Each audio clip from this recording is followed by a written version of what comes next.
Hi everyone, আসসালামু আলাইকুম।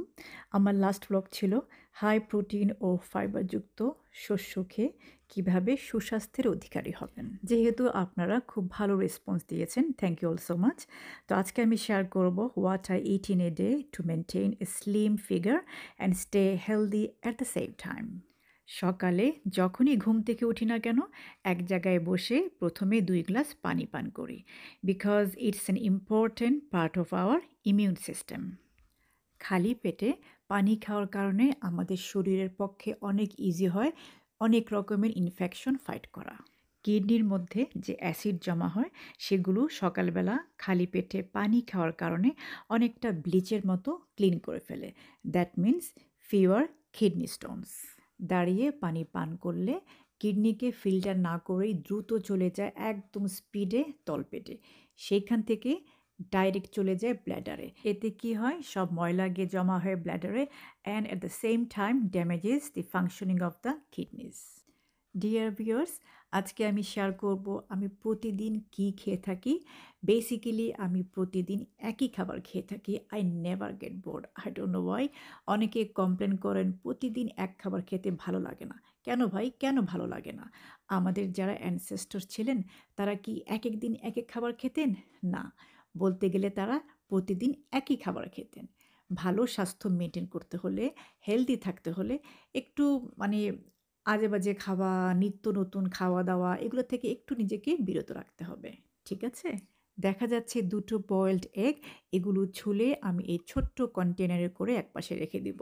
আমি বাসায় থাকি আর বাইরে যাই, দুপুর ঠিক ১২ টায় আমি এই ২ টো ডিম খাবো। সকালে আমি ব্রেকফাস্ট করা অনেক আগেই বাদ দিয়ে দিয়েছি। জাস্ট ২ গ্লাস পানি, তারপরে কিছুক্ষণ পরে কয়েকটা বাদাম দিয়ে চা খাই, দ্যাটস ইট। এরপরে রান্নাবান্না সব কমপ্লিট করি। বাসায় থাকলে থাকলাম, না থাকলে বাইরে চলে যাই। এই ২ টো ডিম ব্যাগের ভিতরে ভরে নিয়ে যেতে কিন্তু মোটেও ভুলি না।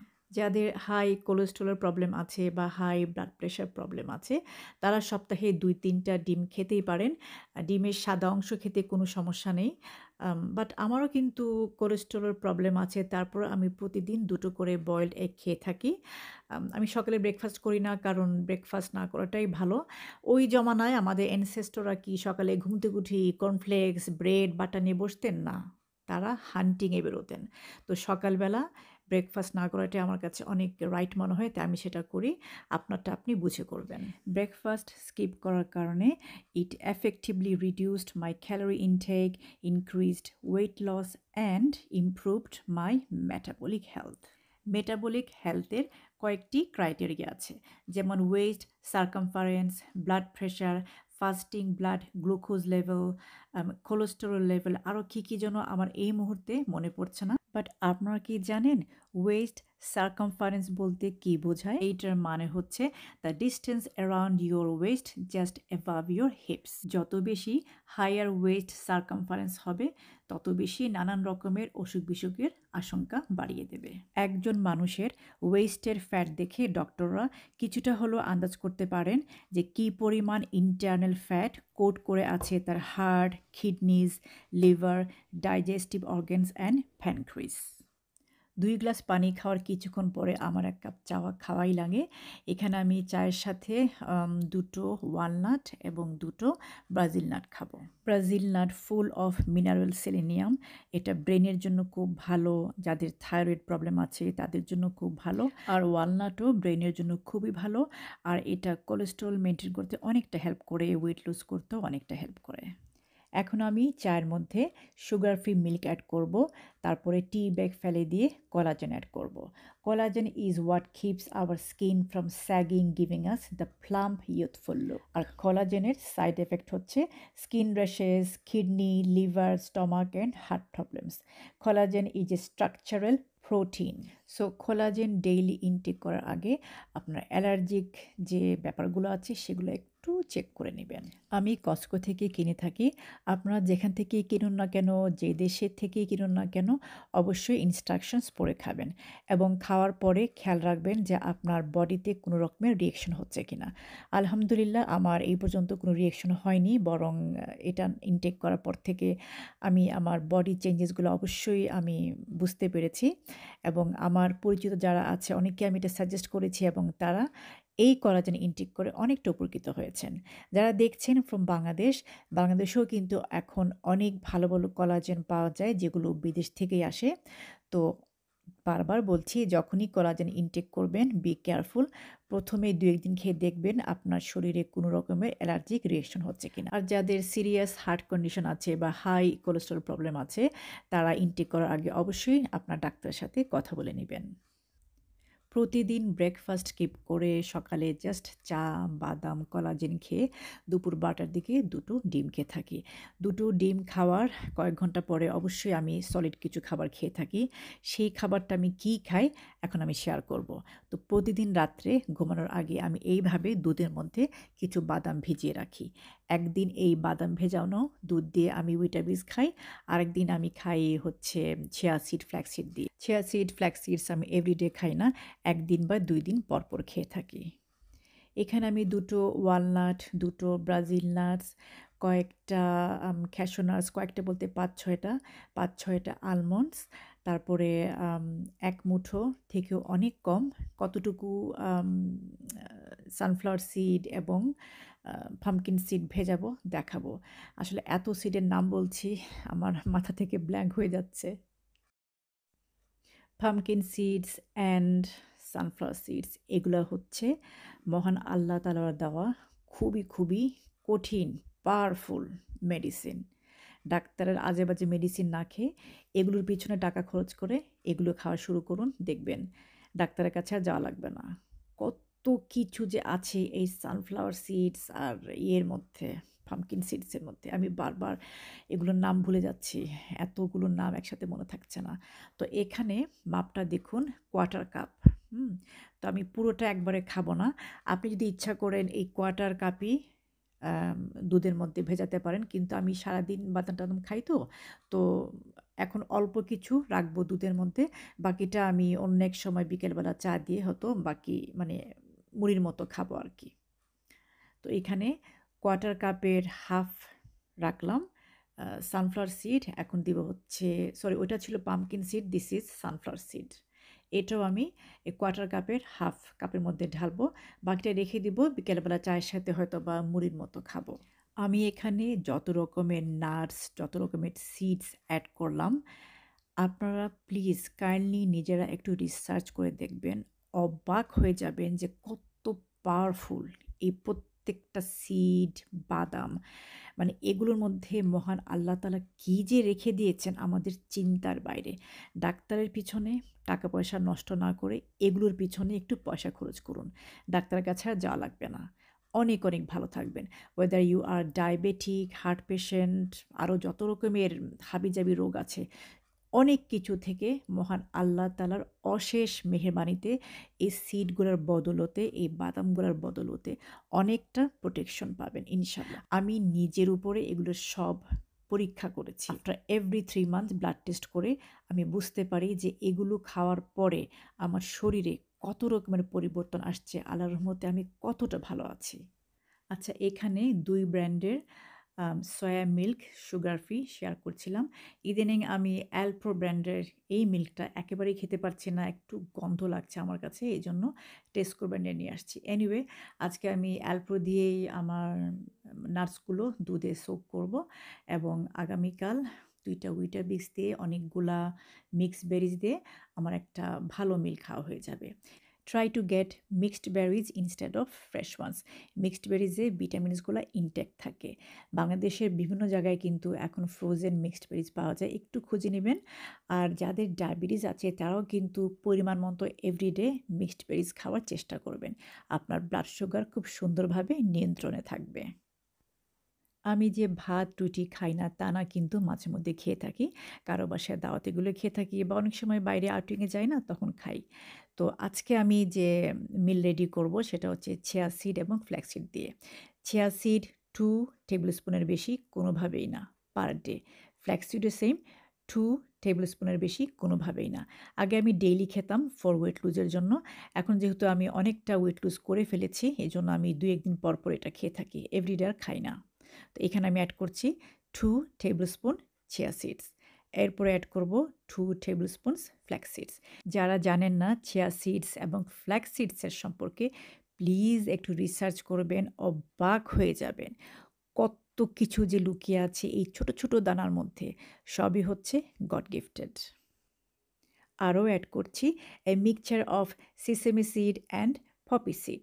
এগুলোর মধ্যে কি আছে একটু রিসার্চ করবেন, অভিভূত হয়ে যাবেন। মহান আল্লাহ তাআলা এই ছোট, ছোট দানাগুলোর মধ্যে কত পুষ্টি দিয়ে রেখেছেন, আপনি চিন্তাই করতে পারবেন না। তবে হ্যাঁ, যারা হার্ট পেশেন্ট, ব্লাড থিনার খেয়ে থাকেন, তারা চিয়া সিড, ফ্ল্যাক্স সিডস কোনোটাই খেতে পারবেন না। আর যারা ন্যাচারালি কোলেস্টেরল কন্ট্রোল করছেন বা হার্টের কোনো সমস্যা থাকলে সেগুলো কন্ট্রোল করছেন, তারা হয়তো খেতে পারবেন। Still I would request to consult your doctor first. আর এখানে সেই আগের নিয়মে হাফ কাপের মতো দিচ্ছি এখানে আমি, মানে কোয়ার্টার কাপের হাফ কাপ দিচ্ছি পামকিন সিড, কোয়ার্টার কাপের হাফ কাপ দিচ্ছি সানফ্লাওয়ার সিড। যেহেতু চিয়া সিড, ফ্ল্যাক্স সিড ৬ থেকে ৭ ঘন্টা ভিজিয়ে রাখতে হয়, এর জন্য যেদিন আমার খাওয়ার প্রোগ্রাম থাকে, আগের দিন রাত্রে ঘুমানোর আগে ভিজিয়ে রেখে ঘুমিয়ে যাই। আবারও বলছি, এভরিডে আমি খাই না, ২-১ দিন পর পরে চিয়া সিড, ফ্ল্যাক্স সিড খেয়ে থাকি। তবে হ্যাঁ, বাদামগুলো আমি প্রতিদিনই খেয়ে থাকি। এখন শেয়ার করব দুটো মেইন মিল আইডিয়াস। প্রথমটা হচ্ছে চিকেন ব্রেস্ট দিয়ে গ্রিন কালারের সবজি দিয়ে আমি একটা আইটেম রেডি করব। সবজি যা খাবেন সব সবুজ, হ্যাঁ, লাল কালারের বা ইয়েলো কালারের সবজিগুলো একটু অ্যাভয়েডই করবেন, বিশেষ করে যাদের ডায়াবেটিক আছে। এই যে চিকেন ব্রেস্টগুলো আপনার যেভাবে ইচ্ছা আপনি রান্না করতে পারেন, স্পাইসি, নন স্পাইসি যেভাবে ইচ্ছা। আর আমি অলওয়েজ ফ্রেশ আদা রসুন ইউজ করি, বিকজ এগুলো হচ্ছে ন্যাচারাল অ্যান্টিবায়োটিক। আমি আগে সবসময় বাজার থেকে কিনতাম রেডিমেড যে আদা রসুন পেস্ট পাওয়া যেত, কিন্তু আমি প্রায় 6 মান্থ যাবৎ এটা কমপ্লিটলি স্টপ করে দিয়েছি। আমার যত কষ্টই হোক আমি অলওয়েজ ফ্রেশ আদা রসুন রেডি করে রান্না করি। এই যে দেখুন, সব গ্রিন সবজি অ্যাড করব। গ্রিন সবজি আপনি ইচ্ছা মতন খেতে পারবেন। আপনার যাদের মানে ডায়াবেটিস আছে, ব্লাড সুগার কখনোই স্পাইক করবে না, একদম লেভেল থাকবে। তো এতগুলো চিকেন দিয়ে, তারপর সবজি দিয়ে, এরপরে কি এর সাথে ভাত রুটি খাওয়া লাগে? আমার মনে হয় না। তারপরেও যারা একদম না খেয়ে থাকতে পারেন না, তারা প্রথমে চিকেন খাবেন, তারপরে সবজি খাবেন, পরে কিছু সবজি আর চিকেন রেখে দিবেন যাতে ভাতের সাথে মিক্স করে খেতে পারেন। এটাই হচ্ছে যে কোনো হেলদি মানুষের জন্য হেলদি ওয়ে অফ ইটিং। আমি যে কোনো রকমের লালচে কালার বা হলুদ কালারের সবজি খাওয়া একেবারেই বন্ধ করে দিয়েছি। যত পারি গ্রিন সবজি খাই। তো আমি প্রচুর পরিমাণে ব্রকোলি, তারপরে আরও গ্রিন সবজি আছে না, নামগুলো মনে পড়ছে না, সেগুলো বেশি খেয়ে থাকি। আর এরকম ৩ পিস চিকেন ব্রেস্ট খাওয়ার পরে পেট অনেক লং টাইম মানে ভরা থাকবে। পাশে আবার রান্না করছিলাম, chicken biryani for my family, একটু শেয়ার করলাম এই আর কি। তো আমার এটা প্রায় হয়ে আসছে। এই আইটেমগুলো আপনার যেভাবে ইচ্ছা সেভাবে রান্না করতে পারবেন। আমার এগুলো মানে রেসিপি বা ওয়েজগুলো ফলো করার কোনো প্রয়োজন নেই। আমরা যারা বাঙালি রান্না বেশি করি, তারা কিন্তু ওই বাঙালি তরকারিগুলো খেয়েও কিন্তু সুন্দরভাবে ওয়েট কমাতে পারবেন। এভাবেই রান্না করতে হবে, এই ধরনের খাবারই খেতে হবে এমন কোনো কথা নেই। তবে যখনই ভাত, রুটি বা কার্ব খাবেন, অলওয়েজ সবার শেষে খাবেন এবং পরিমাণ মতো। ফার্স্টে প্রোটিন, দ্যাট মিনস মাছ মাংস, তারপরে সবজি। মাছ মাংস কিছুটা রেখে দিবেন, সবজি কিছুটা রেখে দিবেন রাইস বা রুটি দিয়ে খাওয়ার জন্য। তাহলে আপনি ডায়াবেটিক হন আর নন ডায়াবেটিক হন, আপনার ব্লাড সুগার কখনোই স্পাইক করবে না, এবং সেটা আমাদের দুই পক্ষের জন্য কিন্তু অনেক অনেক হেলদি ওয়ে অফ ইটিং। যেহেতু ওই দিন আমার পরিবারের জন্য চিকেন বিরিয়ানি রান্না করেছিলাম, একটু পোলাও খেতে ইচ্ছা করলো, তো ভাবলাম যে এক বাটি খেলে মন্দ হয় না। আমি প্লেন রাইসটা একেবারেই মুখে দিতে পারছি না, একটু পোলাও হলে মুখে দিতে পারি। তো দেখুন এখানে আমি ২ পিস চিকেন ব্রেস্ট অলরেডি খেয়ে ফেলেছি, কিছু সবজিও খেয়ে ফেলেছি। ১ পিস চিকেন আর কিছু সবজি রেখে দিয়েছি রাইস দিয়ে খাওয়ার জন্য। রাইস বলতে এই যে বিরিয়ানি রাইস দিয়ে খাওয়ার জন্য। এটাই হচ্ছে খাওয়ার নিয়ম। আমি বারবার বলছি একই কথা যাতে আপনারা খুব ভালোভাবে বুঝতে পারেন। নিয়মিত এই নিয়মে খেয়ে দিয়ে খুব সুন্দরভাবে আমি আমার ব্লাড সুগার কন্ট্রোলে এনেছি। এমনকি আমার কোলেস্টেরলও অনেকটা কমিয়ে এনেছি। আলহামদুলিল্লাহ।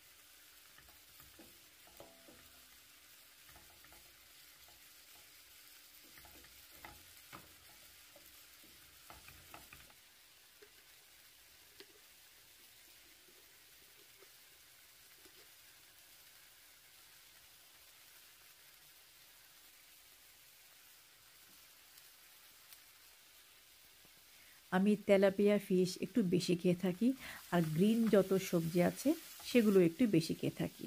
আমার ফ্রিজে মানে ডিপ ফ্রিজে যত রকমের গ্রিন সবজি আছে একদম ভরপুর। ফ্রেশ কিনে তারপরে খুব ভালো করে ধুয়ে কেটে রেডি করে রেখে দিই, যাতে আমার সময় বাঁচে রান্না করার সময়। আর সব কারিতে আমি at the end coriander use করি, মানে ধনেপাতা। এটা আমাদের জন্য খুবই উপকারী, কোলেস্টেরল কমাতে অনেকটা সাহায্য করে। তো এতগুলা এই যে সবজি মাছ খেয়ে কি আর ভাত রুটি খাওয়ার কোনো ইচ্ছা থাকবে? থাকবে না, পেটটা ভরেই যাবে, তাই না? যাদের ডায়াবেটিস আছে, ডায়াবেটিস রিভার্স করার ট্রাই করছেন, তারা এভাবে খেয়ে দেখবেন। ভেরি সুন ইনশাল্লাহ আপনি ডায়াবেটিসের যে মেডিসিন আছে সেটা আপনার ইনটেক করা লাগবে না। দেখবেন এতে করে আপনার ব্লাড সুগার খুব সুন্দরভাবে নিয়ন্ত্রণ হয়ে যাচ্ছে, মানে এইভাবে খেয়ে দিয়ে। আর এখানে হটপট দেখাচ্ছি বোঝানোর জন্য যে যদি আমি বাইরে যাই তাহলে হটপটে করে খাবার নিয়ে চলে যাই, আর তা না হলে বাসায় বসে সুন্দর করে প্লেটে সাজিয়ে পেট ভরে তৃপ্তি করে খেয়ে নেই। ওই দিন আবার আমার মেয়ের জন্য লাজানিয়া রান্না করেছিলাম। এতগুলো খাবার খাওয়ার পরেও শুধুমাত্র ওর রিকোয়েস্টে অল্প একটু লাজানিয়া খাওয়ার কথা ছিল, কিন্তু এতটা টেস্টি হয়েছিল একটু বেশি খেয়ে ফেলেছিলাম। একটু পরে আপনারা দেখতে পাবেন।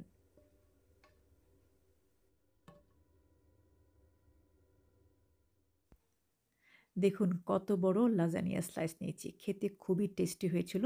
এইটা আমি চিকেন দিয়ে করেছিলাম, অনেক রকমের সবজি দিয়ে। আমার মেয়ে সবজি খেতে খুবই পছন্দ করে। তো দেখুন আমি কিন্তু ১ম এ লাজানিয়া খাচ্ছি না। ১ম এ খাচ্ছি ফিশ, তারপরে সবজিগুলা খাচ্ছি। আ একদম শেষের দিকে আমি লাজানিয়াটা খাবো। এটাই হচ্ছে খাওয়ার নিয়ম। বারবার এই কথা বলছি যাতে আপনারা বুঝতে পারেন এবং একটু আমল করেন, এইজন্যই বারবার বলা। তো আমি যদি এই সিস্টেমে খেয়ে নিজের ব্লাড সুগার নিয়ন্ত্রণ করে ফেলেছি, করতে পেরেছি, কোলেস্টেরল কন্ট্রোল করতে পেরেছি, তাহলে আপনারা কেন পারবেন না? ফুড হ্যাবিট হচ্ছে সম্পূর্ণই নিজের। আপনি নিজের শরীরকে যা শোয়াবেন শরীর তাই সইবে। হেলদি থাকার জন্য, হেলদি লাইফস্টাইলের জন্য এই নিয়মে খাওয়া-দাওয়া করবেন। অলওয়েজ প্রোটিন ফার্স্ট, দেন ভেজ, দেন কার্ব। এইটাই হচ্ছে খাওয়ার নিয়ম এবং এইটাই সব বিজ্ঞানীরা যারা ফুড সায়েন্টিস্ট বা ডায়েটিশিয়ান তারা এখন এইটাই সাজেস্ট করেন। আশা করছি আজকের ব্লগটি আপনাদের অনেক উপকারে আসছে। যারা সাবস্ক্রাইব না করে দেখছেন, প্লিজ সাবস্ক্রাইব, শেয়ার করবেন এবং আপনারা শেয়ার করছেন। Thank you all so much. কি যে খুশি লাগে যখন দেখি আমার মানে ব্লগসগুলো আপনারা শেয়ার করছেন। Thank you, thank you, thank you so much. আর যারা নতুন দেখছেন আবার বলছি প্লিজ সাবস্ক্রাইব করবেন এবং আশা করছি আপনারা সবাই আমার খাওয়া-দাওয়া দেখতে অনেক এনজয় করেন। আমি প্রায় সময় খাওয়া-দাওয়া দেখাই তো তাই বললাম। You all take care. আল্লাহ হাফিজ।